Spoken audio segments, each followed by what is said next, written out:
सिद्धांत एक महत्वपूर्ण विचारधारा है जिसका अर्थ होता है वह स्थिति जो किसी विशेष संदर्भ में स्थिर और निर्दिष्ट होती है। तो यह एक नीति, नियम या सिद्धांत है जो किसी प्रतिष्ठान या प्रक्रिया के लिए मार्गदर्शन करता है।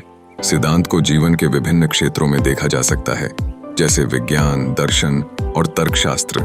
उदाहरण के लिए गणित में पाइथागोरस का सिद्धांत है जो कहता है कि किसी समकोण त्रिकोण में कर्ण का वर्ग अन्य दो भुजाओं के वर्गों के योग के बराबर होता है। यह सिद्धांत न केवल गणितीय सिद्धांतों में महत्वपूर्ण है, बल्कि यह हमें त्रिकोणमिति और भूगोल की अन्य अवधारणाओं को समझने में भी सहायता करता है। विज्ञान में न्यूटन का गति का सिद्धांत है जो कहता है कि कोई वस्तु तब तक अपनी स्थिति में नहीं बदलेगी जब तक उस पर कोई बाहरी बल न लगाया जाए। यह सिद्धांत भौतिकी के नियमों को समझने में महत्वपूर्ण है और स्पेस शटल से लेकर साधारण वस्तुओं तक सभी पर लागू होता है।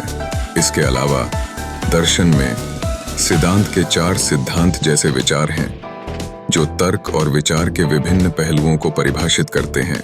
ये सिद्धांत हमें विचारों की व्यवस्था, तर्क की सटीकता और प्राथमिक धारणाओं के बारे में सोचने का अवसर देते हैं।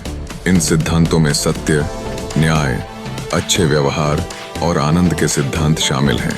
सिद्धांत हमेशा स्थिर नहीं होते, बल्कि वे समय और संदर्भ के अनुसार विकसित हो सकते हैं। यही कारण है कि विभिन्न संस्कृतियों में सिद्धांतों की व्याख्यान में भिन्नता हो सकती है। जैसे जैसे अनुसंधान और विकास होते हैं, नए सिद्धांत उत्पन्न होते हैं जो समकालीन समस्याओं के उत्तर में उत्पन्न होते हैं। इस प्रकार सिद्धांत न केवल सिद्धांतों के सेट हैं, बल्कि ये हमारे जीवन के हर क्षेत्र को प्रभावित करते हैं। वे हमारे सोचने के तरीके को व्यवस्थित करते हैं, निर्णय लेने में सहायता करते हैं और हमारे चारों ओर की दुनिया को समझने में मदद करते हैं। सिद्धांत हमें मार्गदर्शन देते हैं जिससे हम अपनी सोच को एक स्पष्ट दिशा में बढ़ा सकें।